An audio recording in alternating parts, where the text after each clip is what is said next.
മോഹിനിയായിട്ട് അടിച്ചേ പറ്റൂ, അതോ നമ്മളെ രണ്ടുപേരെയും അതെ. ശരിക്കും സത്യസന്ധമായിട്ട് പറഞ്ഞ ഫസ്റ്റ് പാട്ട് എന്നോട് വന്ന് കഥ പറഞ്ഞതാ. ഉപചാരപൂർവ്വം ഗുണ്ടജയൻ ആദ്യം സുരാജിനെ അപ്രോച്ച് ചെയ്തതാ. അന്താക്ഷരി ആദ്യം സുരാജിനെ അപ്രോച്ച് ചെയ്തതാ. പിന്നെ ഭരതനാട്യം. സാരല്ലടാ, ഭയങ്കര ലക്കിയാണ്. കൂടി എടുത്തോ. ഇപ്പൊ ഇദ്ദേഹം കഥ കേൾക്കുമ്പോ ഫസ്റ്റ് സുരാജിന്റെ പറയാൻ പറയും, അവിട്ടെങ്കിൽ ഇങ്ങെടുത്തോ. എല്ലാവർക്കും എന്റെ വീട്ടിലെ ഫാമിലിയുടെ അടുത്ത് ഇങ്ങനെ ഒരു കുട്ടി അഭിനയിക്കണ്ടെന്ന് പറഞ്ഞപ്പോ അയ്യോ ബേബി ജീനുണ്ടോ ഭയങ്കരാണ്. എന്നെ പോലത്തെ ഒരു നടൻ ഭരതനാട്യം എന്ന് പറഞ്ഞ സിനിമയിൽ എന്തായാലും ക്ലാസിക്കൽ ഡാൻസ് ചെയ്യില്ല എന്നുള്ളത് ആൾക്കാർക്ക് മനസ്സിലാവുമെന്നാണ് നമ്മൾ വിചാരിച്ചത്. പക്ഷെ അത് അങ്ങനെ അങ്ങ് മനസ്സിലായില്ല. ഇനിയിപ്പം ഇവൻ കഷ്ടപ്പെട്ടെങ്ങനെ പഠിച്ചിട്ടുണ്ടോ എന്ന് വിചാരിക്കുകയാണ്. ഈ 20ാമത്തെ വർഷം തീർച്ചയായിട്ടും വിഷുവിന് ഒരുപാട് കൈനീട്ടം അളിയനെ കാത്തിരിക്കുകയാണ്. ഇതിങ്ങനെ തുളുമ്പി വരുന്നത് എനിക്ക് തരണം.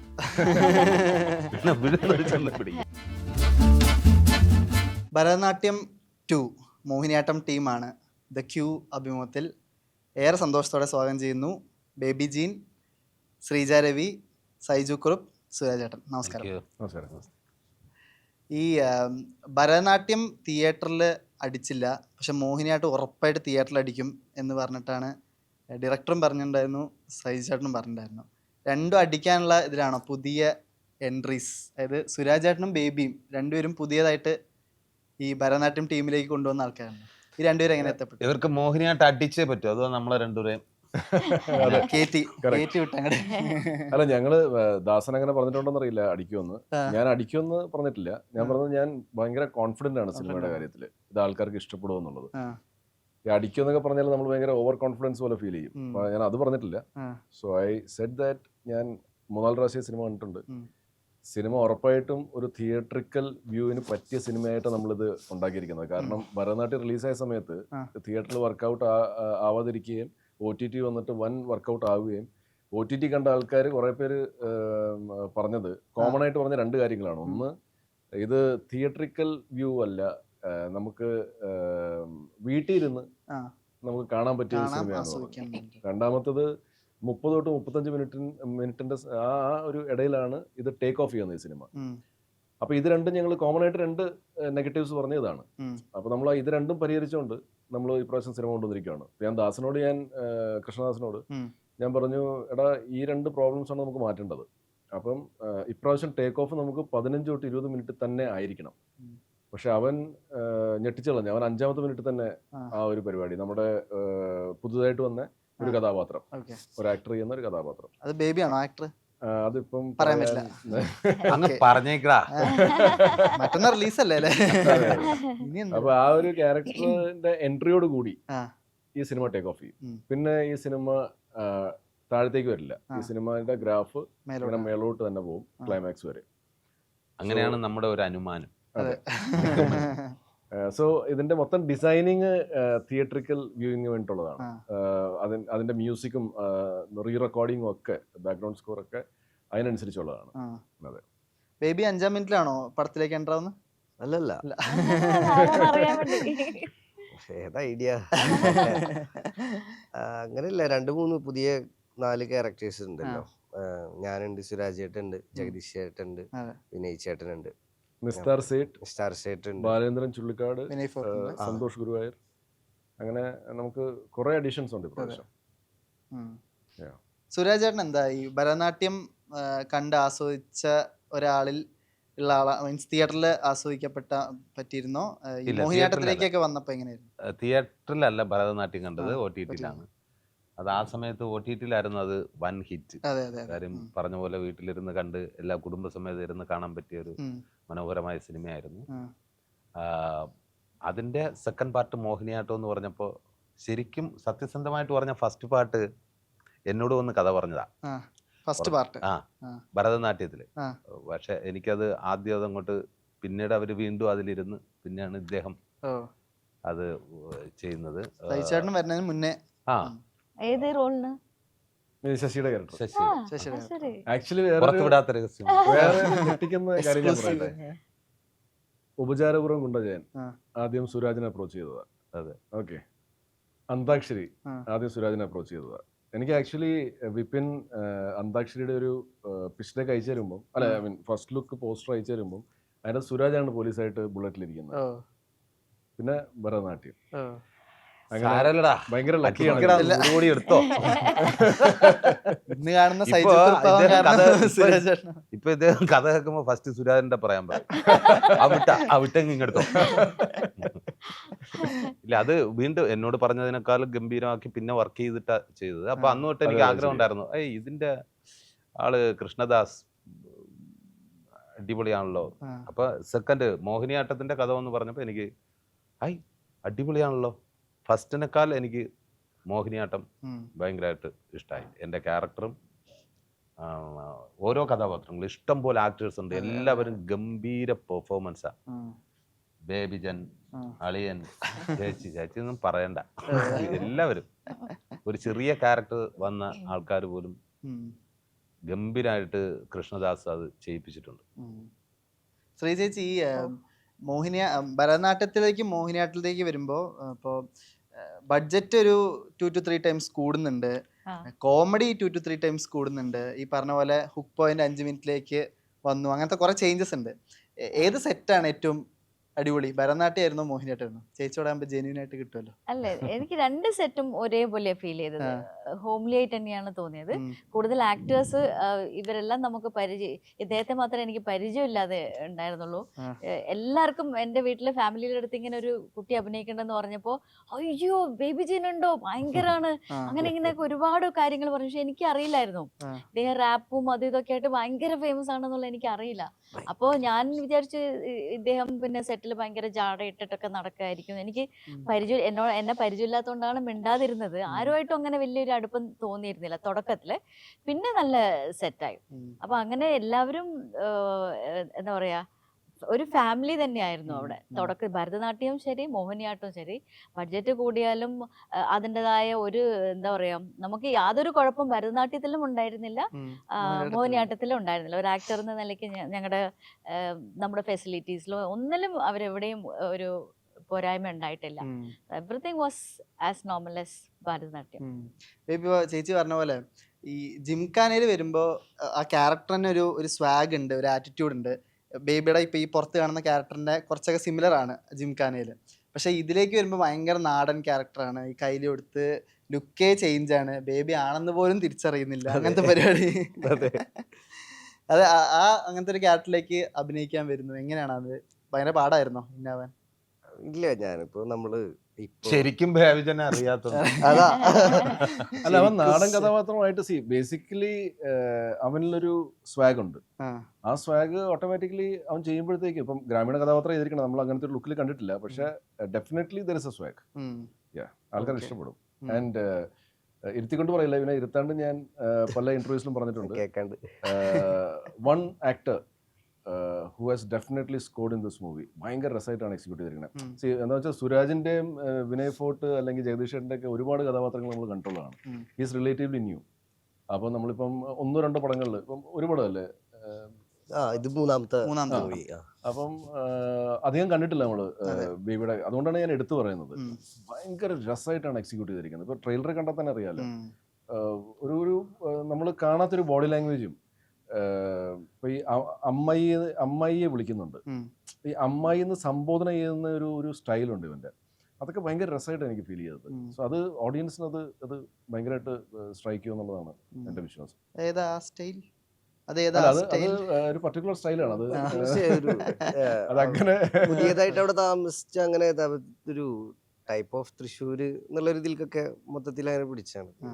നമ്മുടെ നാട്ടിലും മുണ്ടും ഷർട്ടൊക്കെ ഇട്ടിട്ട് തന്നെ ആയിരുന്നല്ലോ. ഇപ്പം എറണാകുളത്തേക്ക് വരുമ്പോൾ നമുക്ക് നാട്ടിൽ നടക്കുന്ന പോലെ നടക്കാൻ പറ്റും. സോ എനിക്ക് പരിചയമുള്ളൊരു വേഷവിധാനമാണ്, പക്ഷെ എൻ്റെ ആൾക്കാർ കണ്ടിട്ടുള്ള ഒരു ഇതല്ല. ആൻഡ് അതൊരു ക്യാരക്ടറായിട്ട് ചെയ്യാന്ന് പറയുമ്പോൾ എനിക്ക് ഭയങ്കര പുതുമ തോന്നി. അത് എക്സ്പ്ലോർ ചെയ്യാനായിട്ടുള്ള നമുക്കൊരു ആഗ്രഹം തോന്നുമല്ലോ. അല്ലെങ്കിൽ നമ്മൾ ബാക്കിയുള്ള ഒരു ടൈപ്പ് ഓഫ് സാധനം നമ്മൾ മ്യൂസിക് വീഡിയോസിലാണെങ്കിലും ചെയ്യുന്നതാണ്. ഇത് ചെയ്താൽ കൊള്ളാമെന്നുണ്ട്. ഭരതനാട്യം കണ്ടു നോക്കി, ഇഷ്ടപ്പെട്ടു.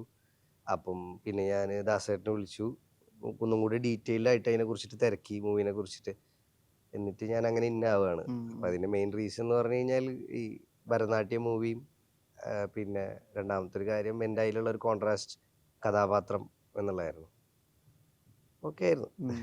ഈ ഓൾഡ് മോങ്ങിന്റെ റിസപ്ഷൻ എങ്ങനെ ഉണ്ടായിരുന്നു അവസാനത്തെ? Music video old monk? അത് ഇതുപോലൊക്കെ തന്നെ. ഐ മീൻ നല്ല, എനിക്ക് ഓൾറെഡി നമുക്ക് മ്യൂസിക് വീഡിയോസ് അല്ലെങ്കിൽ അതിൻ്റെ റിവ്യൂസ് അല്ലെങ്കിൽ ഇത് നമുക്ക് അങ്ങനെ കിട്ടി പരിചയമുണ്ടല്ലോ. നല്ലത് തന്നെയാണ്. ഒരുപാട് പേര് കണ്ടു, അഭിപ്രായങ്ങൾ പറയണു. പിന്നെ നമ്മുടെ ഒരു ക്രിയേറ്റീവ് സൈഡിനെ എന്നെ അതിൻ്റെ മേക്കിങ് കാര്യങ്ങൾ അതിനൊക്കെ എല്ലാത്തിനും അപ്രിസിയേഷൻ കിട്ടുന്നുണ്ട്, ഇപ്പോഴും കിട്ടിക്കൊണ്ടിരിക്കുന്നുണ്ട്. അപ്പം അടിപൊളിയാണ്. ഇന്നിപ്പോൾ ഞങ്ങൾ കേക്കൊക്കെ കട്ട് ചെയ്തു. അപ്പം ഞാൻ നോക്കുമ്പോൾ വലിയ വലിയ പരിപാടിയുടെ ഇടയിൽ അവിടെ ഒരു യൂത്തിൻ്റെ പേര് എഴുതിയിട്ടുണ്ട്, പിന്നെ ആട് 3 ഉണ്ട്, താഴെ ഒരു ഓൾഡ് മങ്കി ഇരിപ്പുണ്ട്. ഐ മീൻ എഴുതിയിട്ടാ. അപ്പം ഞാൻ നോക്കുമ്പോൾ ഒരു വൻ കൊളാബറേഷൻ ആണല്ലോ. ഐ മീൻ അവർ പേര് എഴുതി കാണുകയാണെങ്കിൽ എനിക്ക് സന്തോഷം ഉണ്ടായൊരു കാര്യം. അപ്പം അങ്ങനെയൊക്കെ ഒന്നും കൂടെ കൂടുതൽ സ്വീകാര്യതകൾ കിട്ടുന്നുണ്ട്. മിഥുൻ വലിയ ഇൻസ്പിറേഷൻ ആണോ ഈ മോഹിനിയാട്ടം ചെയ്യാൻ? ഇന്നലെ കൃഷ്ണദാസിന്റെ ഒരു ഫോട്ടോ ഇറങ്ങിയിരുന്നു മിഥുൻ ചേട്ടന്റെ, അല്ലെ? ഫസ്റ്റ് പടം പൊട്ടി, സെക്കൻഡ് പടം ഹിറ്റാക്കാൻ കാണിച്ച പ്രചോദനം മിഥുനാണെന്ന്. മിഥുൻ ബേസിക്കലി ഇപ്രാവശ്യം പുറത്തുനിന്നൊരാള് കൂടെ വായിക്കണമെന്നൊരു ആഗ്രഹം ഉണ്ടായിരുന്നു. അപ്പൊ അങ്ങനെ മിഥുനെ കൊണ്ട് വായിപ്പിച്ചു. സോ ബേസിക്കലി ഒരു നമ്മുടെ സ്ക്രിപ്റ്റ് സൂപ്പർവിഷൻ മിഥുനാന്ന് പറയാം. മിഥുന അതിൻ്റെ അകത്ത് 1-2 ചേഞ്ചസ് പറഞ്ഞു. ആ ചേഞ്ചസ് നമ്മൾ കൃഷ്ണദാസ് അപ്ലൈ ചെയ്തു. അത് ഭയങ്കര, അപ്പം അതിനൊരു വേറെ ഒരു കുറച്ചുകൂടെ കോമിക്കലായിട്ടുള്ള ഇൻസിഡൻസ് പിന്നെ കിട്ടാൻ തുടങ്ങി. ആ 1-2 സാധനങ്ങൾ മാറ്റി ചെയ്തപ്പോഴത്തേക്കും. സോ ആദ്യം കൃഷ്ണദാസിനൊരു ചെറിയ അത് മാറ്റിയാൽ എങ്ങനെ ഉണ്ടാകും. അപ്പം മിഥുൻ പറഞ്ഞ്, ഇപ്പം ഒരു നീ ചെയ്ത പോലെ ഒരു സാധനം ഉണ്ട്, നീ ഇത് രണ്ടും കൂടെ ചേഞ്ച് ചെയ്തിട്ട് ഒന്നുകൂടെ എഴുതാൻ പറഞ്ഞു. എന്നിട്ട് അത് തമ്മിൽ താരതമ്യപ്പെടുത്തിയിട്ട് ഏതാണ് ബെറ്റർ അത് നീ ചെയ്യാൻ പറഞ്ഞു. അപ്പോൾ അത് എഴുതി വന്നപ്പോഴത്തേക്കും ഭയങ്കര രസമായിട്ട് വന്നു ആദ്യത്തെ ഒരു ഇതിനേക്കാളും. അപ്പം പിന്നെ നമ്മുടെ മോഹിനിയാട്ടം എന്നുള്ള ടൈറ്റിലും മിഥുനാണ് പറഞ്ഞത് ഇത് തന്നെ ആയിരിക്കണം ഇതിൻ്റെ ടൈറ്റിൽ. ഫസ്റ്റ് പാർട്ടിനും ടൈറ്റിൽ ഇങ്ങനെ ആയില്ലായിരുന്നെങ്കിൽ എന്നൊക്കെ പറഞ്ഞിട്ട് അങ്ങനെ റീഡിങ്സ് ഒക്കെ ഉണ്ടായിരുന്നു. ഭരതനാട്യം ആയിരുന്നില്ലെങ്കിൽ കുറച്ചുകൂടെ ആൾക്കാർ ക്ലാസിക്കൽ ഫീൽ ഉണ്ട് ടൈറ്റിൽ എന്നൊക്കെ പറഞ്ഞു. നമ്മൾ ആക്ച്വലി വിചാരിച്ചിരുന്നത് ഇത് ആക്ച്വലി പ്രൊമോഷന്റെ സമയത്ത് നമ്മളത് ഭരതന്റെ നാട്യം എന്ന് പറയേണ്ടതായിരുന്നു. അത് നമ്മൾ പറഞ്ഞില്ലായിരുന്നു. അത് നമ്മൾ ഒളിപ്പിച്ചു വെച്ചു. ചില കാര്യങ്ങൾ ഒളിപ്പിച്ചു വെക്കാൻ പാടില്ലെന്ന് നമ്മൾ ആ പാഠം പഠിച്ചു. പക്ഷെ നമ്മൾ വിചാരിച്ചതെന്ന് വെച്ചാൽ എന്നെ പോലത്തെ ഒരു നടൻ ഭരതനാട്യം എന്ന് പറഞ്ഞ സിനിമയിൽ എന്തായാലും ക്ലാസിക്കൽ ഡാൻസ് ചെയ്യില്ല എന്നുള്ളത് ആൾക്കാർക്ക് മനസ്സിലാവുമെന്നാണ് നമ്മൾ വിചാരിച്ചത്. പക്ഷെ അത് അങ്ങനെ അങ്ങ് മനസ്സിലായില്ല. ഇനിയിപ്പം ഇവൻ കഷ്ടപ്പെട്ടെങ്ങനെ പഠിച്ചിട്ടുണ്ടോന്ന് വിചാരിക്കുകയാണ്. ഇതില് മോഹിനിയാട്ടം പഠിച്ചിട്ടുണ്ടോ? കലാമണ്ഡലത്തിന്റെ പരിസരത്താ ഭരതനാട്യം, മോഹിനിയാട്ടം, അടുത്ത് കുച്ചിപ്പുടി, ബ്രാൻഡ് അംബാസിഡർ. അപ്പൊ മോഹിനിയാട്ടം വന്നപ്പോഴത്തേക്കും എന്തായാലും ആൾക്കാർക്ക് അറിയാം ഭരതനാട്യം എന്ന് പറഞ്ഞാൽ ഇതൊക്കെയായിരുന്നു. അപ്പൊ മോഹിനിയാട്ടത്തിൽ എന്തായാലും മോഹിനിയാട്ടം ആയിരിക്കില്ല, മോഹിനിയുടെ ആട്ടം ആയിരിക്കണം. അപ്പൊ അങ്ങനെ ഒരു, പിന്നെ ഈ ടൈറ്റിൽ ഭരതനാട്യം 2 മോഹിനിയാട്ടം എന്നാണ്. അത് ഭരതനാട്യത്തിന്റെ സെക്കൻഡ് പാർട്ട് മോഹിനിയാട്ടം എന്നൊരു അർത്ഥമുണ്ട്. പിന്നെ നമ്മള് ഇപ്പം ബോംബെ ടു ഗോവ എന്നൊക്കെ പറയില്ലേ, കലൂർ ടു കളമശ്ശേരി. അപ്പൊ അത് പറഞ്ഞ പോലെ ഭരതനാട്യം 2 മോഹിനിയാട്ടം, ഭരതനാട്യത്തിൽ നമ്മൾ മോഹിനിയാട്ടത്തിലേക്ക് പോവുകയാണ്. അപ്പൊ ആ ഒരു അർത്ഥം കൂടെ ഉണ്ട് അതിന്. ഈ Saiju Kurup as an actor അറിയാം, നമുക്ക് എല്ലാവർക്കും പരിചിതമാണ്. Saiju Kurup as A producer എങ്ങനെയാണെന്ന് പറയാൻ പറ്റുമോ? പെർഫെക്റ്റ്. ഇരുത്തി കൊണ്ട് പറയല്ലേ, അതിലൊന്നും നോ കോംപ്രമൈസ്. എല്ലാം വെടിപ്പായിട്ട് ചെയ്തു. അങ്ങനെ ആക്ടർ പ്രൊഡ്യൂസർ ആകുമ്പോൾ ഇതിന് കുറയ്ക്കുക അത് ഇത് അങ്ങനെയൊന്നുമില്ല. സിനിമയ്ക്ക് എന്ത് വേണോ അതെല്ലാം പുള്ളിയുടെ ഭാഗത്ത് നിന്ന് കിട്ടിയിട്ടുണ്ട് എല്ലാ രീതിയിലും. സൈജുവിനെ എനിക്ക് വളരെ വർഷങ്ങൾക്ക് മുമ്പ് തന്നെ അറിയാം. എൻ്റെ സുരാജിൻ്റെ ഒക്കെ തുടക്കം ഏകദേശം ഒരേ സമയത്താണ്. അതെ, ഞാൻ ചിലപ്പോൾ മാസങ്ങൾക്ക് ഞാൻ ചിലപ്പോൾ സീനിയർ ആയിരിക്കും സുരാജിനെക്കാളും. അല്ലെങ്കിൽ നമ്മൾ ഒരേ സമയത്ത് 2005-2006 കാലഘട്ടത്തിലാണ് ഞാനും വന്നത്, സുരാജും വന്നത്. അപ്പോൾ അന്ന് സ്കെച്ച് എന്ന് പറഞ്ഞൊരു പടം ഞാൻ ചെയ്തായിരുന്നു. അതിനകത്ത് സുരാജ് അതിനെക്കുറിച്ച് പറയുമ്പോൾ ഞാൻ 2005 ഒരു പടം, ഒരു വലിയൊരു പടം കമ്മിറ്റ് ചെയ്തു. അപ്പോൾ എന്നോട് പറഞ്ഞു, കമ്മിറ്റ് ചെയ്തെന്ന് പറഞ്ഞാൽ ഞാൻ ചാൻസ് ചോദിച്ചു, എനിക്ക് കിട്ടി. ശരി, ഷൂട്ട് തുടങ്ങുന്നു. അന്നേ ദിവസം ഞാൻ തിരുവനന്തപുരത്ത് നിന്ന് ബസ് കയറി ഏകദേശം ഒരു 5 കിലോമീറ്റർ ആയപ്പോഴത്തേനും എനിക്ക് കോൾ വന്നു, നിങ്ങൾ ആ പടത്തിലില്ല, വരണ്ട എന്ന്. അപ്പോൾ മാനസികമായിട്ട് ഭയങ്കര വിഷമമായി. അയ്യോ എന്ത് ചെയ്യും? ഉടനെ എന്നെ യാത്ര അയച്ച സുഹൃത്തുക്കളെയൊക്കെ വിളിച്ചിട്ട് അളിയ എന്ത് ചെയ്യും ഇവിടെ, ഇങ്ങനെ പറഞ്ഞ് ടെൻഷൻ അടിച്ച് നിൽക്കുമ്പോൾ എനിക്കൊരു കോൾ വരെയാണ്, അളിയൻ നായകനാകുന്ന സ്കെച്ച് എന്ന് പറയുന്ന പാലക്കാട് ഷൂട്ട് നടക്കുകയാണ്, തിരിച്ചങ്ങനെ വീട്ടിൽ പോകും. കാര്യം വീട്ടുകാരോടൊക്കെ യാത്ര പറഞ്ഞിട്ടാണ് വണ്ടിയിൽ കയറിയത്. ഓക്കെ, ഇനി 10-15 ദിവസം കഴിഞ്ഞിട്ട് കാണാം. എല്ലാ പണി പാളി ഇറങ്ങിയിട്ട് ഇങ്ങനെ ആകാശം നോക്കി നിന്നു, ദൈവമേ സിനിമാ സ്വപ്നം പോയോ എന്ന് പറഞ്ഞുകൊണ്ട് നിന്നപ്പോൾ എനിക്കൊരു കോള്, പാലക്കാട് സ്കെച്ച് എന്ന് പറയുന്ന സൂക്ഷിച്ചു. ഒരു 2-3 ദിവസമേ ഉള്ളൂ. ഞാൻ പറഞ്ഞു ഓക്കെ, ആരാ ഹീറോ? അത് ഇദ്ദേഹം. ആരായാലും കുഴപ്പമില്ല. ഞാൻ അന്ന് കയറി, അന്നാണ് അദ്ദേഹത്തിനെ പരിചയപ്പെടുന്നത്. അന്ന് കാണുന്ന ആള് തന്നെയാണ് ഇപ്പോഴും. അളിയൻ അറിയാതെ ആയാലും എനിക്കത് ഭയങ്കര സന്തോഷം തന്ന ഒരു മുഹൂർത്തമായിരുന്നു. അന്ന് തൊട്ട് കാണും, ഇന്ന് തൊട്ട്. അന്നും അളിയൻ, ഇന്നും അളിയൻ. ചേച്ചി, ഈ ഭരതനാട്യം കഴിഞ്ഞിട്ട് 1 വർഷം കഴിഞ്ഞിട്ടാണ് മോഹിനിയാട്ടം വരുന്നത്. പക്ഷെ കഥയുടെ ഒരു പോക്കില് ഒരു ഈ അവസാനത്തെ ഈ ടൈലൻഡ് കഴിഞ്ഞ് ഒരു 10-20 ദിവസം കഴിഞ്ഞിട്ട് നടക്കുന്ന കഥ എന്നുള്ള രീതിയിൽ അതിലൊരു സ്ലാങ്ങും പിടിച്ചിട്ടുണ്ട് ഭരതനാട്യത്തില്. എങ്ങനെയാണ് ഈ കണ്ണൂർ സ്ലാങ് ഭയങ്കര ബുദ്ധിമുട്ടായിരുന്നു ഭരതനാട്യത്തിൽ? അതാണ് എനിക്ക് ഏറ്റവും ഈസി. അതുകൊണ്ടാണ് ഡയറക്ടർ അത് തന്നത്. എന്നോട് ആദ്യം ചോദിച്ചത് ചേച്ചി തിരുവനന്തപുരം ഭാഷ പഠിക്കുമെന്നാണ്. അപ്പൊ ഞാൻ ഇദ്ദേഹത്തെയൊക്കെ ഓർത്തു, തിരുവനന്തപുരം ഭാഷ എത്ര ഈസി ആയിട്ടല്ലേ പറയുന്നത്. അപ്പോൾ ഞാൻ പറഞ്ഞു എനിക്ക് അതിനെപ്പറ്റി യാതൊരു ഇതില്ല, കേട്ട് രസിക്കാൻ അറിയാം, അല്ലാതെ അതിൽ എത്രമാത്രം എനിക്ക് ജസ്റ്റിഫിക്കേഷൻ ചെയ്യാൻ പറ്റുമെന്ന് അറിയില്ല. ഇമോഷൻസ് ഒക്കെ ചെയ്യുമ്പോൾ കോമഡി ആയി പോവോ, അതൊക്കെ എനിക്കൊരു പേടിയുണ്ടായിരുന്നു. അപ്പോൾ കൃഷ്ണദാസ് ചോദിച്ചു ചേച്ചിക്ക് അപ്പോൾ ഏത് ഭാഷയാണ് കുറച്ചുകൂടെ എളുപ്പത്തിൽ പറയാൻ പറ്റുകയെന്ന് ചോദിച്ചു. അപ്പം ഞാൻ പറഞ്ഞു ഞാൻ കണ്ണൂർക്കാരിയാണ്, അപ്പോൾ കണ്ണൂർ തലശ്ശേരി ആണെങ്കിൽ എനിക്ക് കുറച്ചുകൂടെ എളുപ്പമായിരുന്നു എന്ന് പറഞ്ഞു. എന്നാൽ പിന്നെ നമുക്ക് അത് പിടിക്കാമെന്ന് പറഞ്ഞു. അതെനിക്ക് വലിയൊരു ഭാഗ്യമായി. അതുകൊണ്ട് എനിക്ക് ഡയലോഗ്സ്, അവർ തരുന്ന ഡയലോഗ്സ് കുറച്ച് ഇപ്പോൾ എവിടെ പോയിരുന്നു, എവിടെയേനും പോയിന്, അങ്ങനെ ഞാൻ തന്നെ ഒന്ന് കറക്റ്റ് ചെയ്തിട്ട് എനിക്ക് പറയാൻ കുറച്ചുകൂടെ എളുപ്പമായിരുന്നു. ചേച്ചിയുടെ കൂടെ അഭിനയിക്കുമ്പോ ചെല്ലുമ്പോ ഞാൻ നോക്ക കാവ്യാണോ, നമുക്ക് ശബ്ദം കാവ്യ, അങ്ങനെ കുറെ പ്രശ്നം. ആദ്യം ചേച്ചി അഭിനയിക്കാൻ തുടങ്ങുമ്പോ ശബ്ദം വേറെ ആളാണ് ചെയ്തെന്നൊക്കെ തോന്നുന്നത്. ശബ്ദം ഭയങ്കര ഫെമിലിയറാ, പക്ഷെ മുഖം ഫെമിലിയർ അറിയില്ലല്ലോ. വരനെ ആവശ്യമുണ്ട് റിലീസായപ്പോ കൊറേ കമന്റ്സ് ഉണ്ടായിരുന്നു, ഈ തള്ളക്ക് എന്തിനാണ് കാവ്യക്ക് ഡബ് ചെയ്യുന്ന,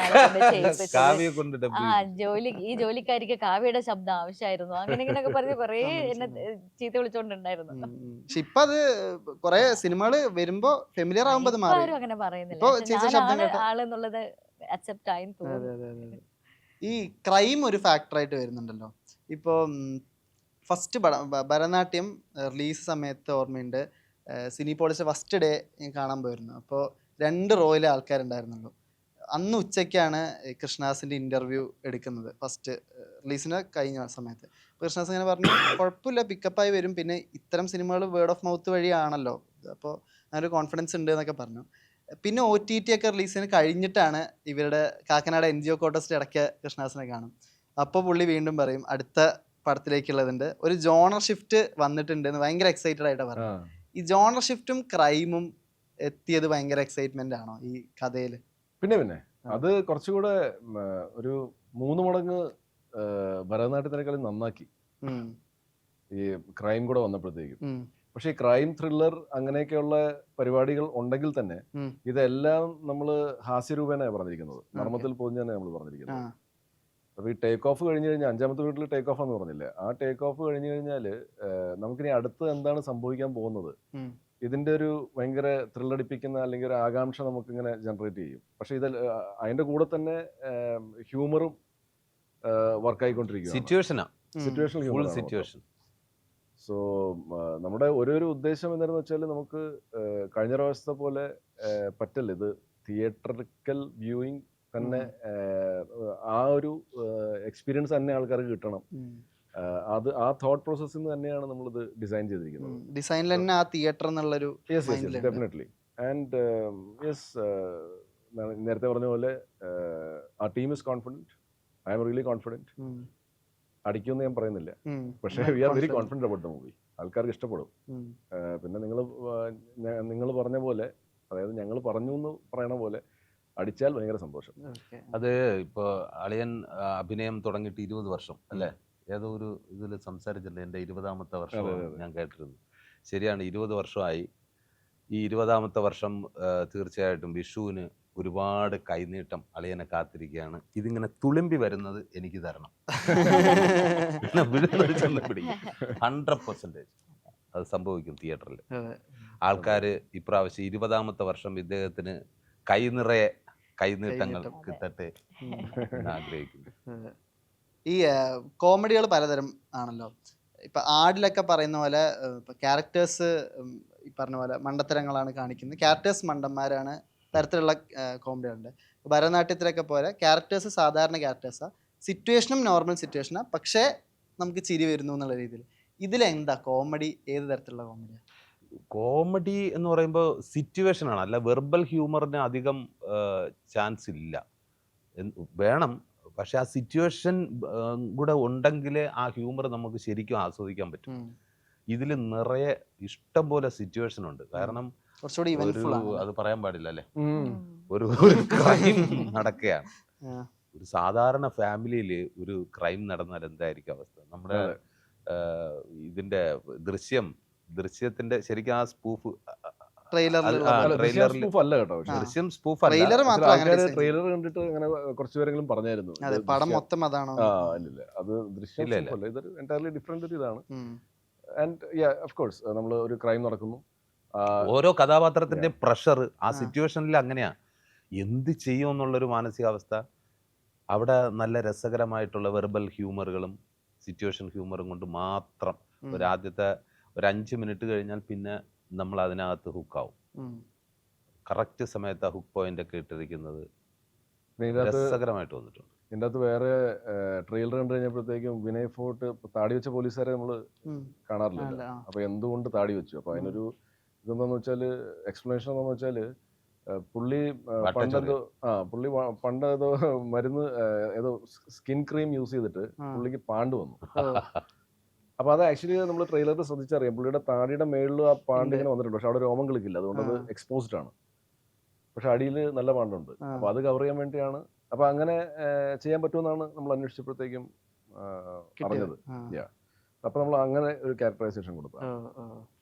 ഈ ക്യാരക്ടറൈസേഷൻ പോലെ ബേബിക്ക് തന്ന ഫീഡ് എന്താണ് ഈ ക്യാരക്ടറൈസേഷൻ സംബന്ധിച്ച്? ബേസിക്കലി ഒരു നാട്ടിൻപുറം എന്നുള്ളത് അതിൻ്റെ ഒരു കോറാണ്. പിന്നെ ഒരു ചെറിയൊരു കിർക്കി രീതിയിലൊക്കെ പോകുന്ന ഒരു ഉഡായിപ്പാണോ എന്ന് ചോദിച്ചാൽ ഉഡായിപ്പാണ്, എന്നാ അല്ലേന്ന് ചോദിച്ചാൽ അങ്ങനത്തെ ഒക്കെ ഒരു കുറച്ച് എസെൻസ് ഒക്കെ വരുന്ന ഒരു ക്യാരക്ടർ എന്നുള്ള കാര്യമാണ് എൻ്റെ അടുത്ത്. എന്റെ അനന്തരവനായിട്ട്. ഓ അങ്ങനെയാണല്ലേ.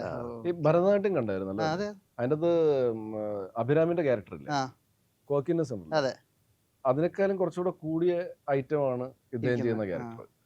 സുഭാഷ് തന്നെ വരും. ആണോ? അതെ അതെ അതെ. സാധാരണഗതിയിൽ സിനിമയിലെ മെയിൻ ക്യാരക്ടേഴ്സിന് ഒരിക്കലും ഒരേ പേര് വരാറില്ല. പക്ഷെ ഇതിന്റെ അകത്ത് നമുക്ക് സുഭാഷ് 1 അഭിരാമും സുഭാഷ് 2 ഇവനുമാണ്. അഭിരാം പക്ഷെ നാട്ടിലുള്ള ക്യാരക്ടർ ആയിട്ടാണല്ലോ ഇതിലിപ്പോ ശ്രീകണ്ഠാപുരത്തേക്ക് മാറുന്ന വേൾഡ് ആണ്. അപ്പൊ അതിന്റെ അകത്ത് നമ്മളിപ്പോ മോഹിനിയാട്ടത്തില് 2 ക്യാരക്ടേഴ്സ് നമ്മൾ വീണ്ടും ഫാമിലി മെമ്പേഴ്സ് അല്ലാത്തവര് വരുന്നുണ്ട്. ഒന്ന് അഭിരാമിന്റെ ക്യാരക്ടർ സുഭാഷും, ഒന്ന് വക്കീലിന്റെ ക്യാരക്ടർ നമ്മുടെ സലീം ഭായി ചെയ്തത്. ശരി, ഈ പറഞ്ഞ പോലെ കുറച്ച് ഇച്ചിരി ഹൈപ്പറും കിർക്കിനെസ്സും പിന്നെ ഒരു ഉഡായിപ്പ് ഭരതനാട്യത്തില് സുഭാഷ് എന്തായിരുന്നോ അതിന്റെ ഒരു അപ്ഡേറ്റ് ചെയ്ത് കഴിഞ്ഞാലും പിന്നെ ഒരു അങ്ങനത്തെ ഒരു രീതിയിലൊക്കെ തന്നെയാണ് ക്യാരക്ടർ പോകുന്നത്. പിന്നെ ആളുടെ സ്വഭാവത്തിൽ എന്തോന്നെങ്കിൽ നിൽക്കണം എന്ന് ചോദിച്ചു കഴിഞ്ഞാൽ ആ ഒരു തലച്ചോറ് ആ ഒരു പരിസരം വിട്ടിട്ട് പോവാത്തൊരു തലച്ചോറാണ്. സോ ആൾക്ക് അവിടെ ഉള്ളതിനെ കുറിച്ചിട്ട് A to Z കാര്യങ്ങളിൽ നല്ല ബോധമുണ്ട്. അപ്പം അതൊക്കെ മൈൻഡിൽ വെച്ചിട്ടുള്ള ഒരു എല്ലാ കാര്യങ്ങളും അറിയാം. ഇവർ പുതിയ ആൾക്കാരാണ്, സോ അവിടെ ഒരു ഡോമിനേറ്റ് ചെയ്യാൻ നോക്കുന്നുണ്ട്, അങ്ങനെ കുറെ കാര്യങ്ങളൊക്കെ ശ്രമിക്കുന്നുണ്ട്. അതിലൊക്കെ കുറെ കോമഡികളും ഒക്കെ ആയി മാറുന്ന പ്രശ്നങ്ങളും ഒക്കെ ആയിട്ട് മാറുന്ന കാര്യത്തിലൊക്കെയാണ്. അപ്പം അതിൻ്റെ ഉള്ളിൽ കൂടെ നിന്നിട്ടുള്ള ഒരു ക്യാരക്ടർ. ഇന്നലെ ഒരു ലിറിക് വീഡിയോ ഇറങ്ങിയല്ലോ ബേബിയുടെ പാട്ട് വെച്ചിട്ട്. കിളിയായിട്ട് വർക്ക് ചെയ്തിട്ടുണ്ടോ? ഇലക്ട്രോണിക് കിളിയായിട്ട്? ഞാൻ കിളിയായിട്ട് ആദ്യമായിട്ടാണ് ഇതിലാണ് വർക്ക് ചെയ്യുന്നത്. ഇതിലാണ് വർക്ക് ചെയ്യുന്നത്. അപ്പോൾ ക്ലീനായിട്ട് വർക്ക് ചെയ്യുന്ന സമയത്ത് നമ്മളിപ്പോൾ ഒരു ട്രാക്കൊക്കെ ഇതിൽ ചെയ്തിട്ടുണ്ട്. ഇന്ന് പടത്തിന്റെ സിറ്റുവേഷനിൽ വൈസ് പോകുന്ന ഒരു ട്രാക്ക് അല്ലേ അത്. അപ്പം അങ്ങനത്തെ ഒരു ട്രാക്ക് അപ്പം അത് ചെയ്യുന്ന സമയത്തൊക്കെ ആണെങ്കിലും അടിപൊളിയാണ്. ക്ലീനായിട്ട് വർക്ക് ചെയ്യാനും പിന്നെ ആൾ ഭയങ്കര പീസ്ഫുൾ ആണ്. കുറച്ച് കാര്യങ്ങളൊക്കെ പറഞ്ഞ് കുറെ മ്യൂസിക് ഒക്കെ ചെയ്ത് അടിപൊളിയാണ്.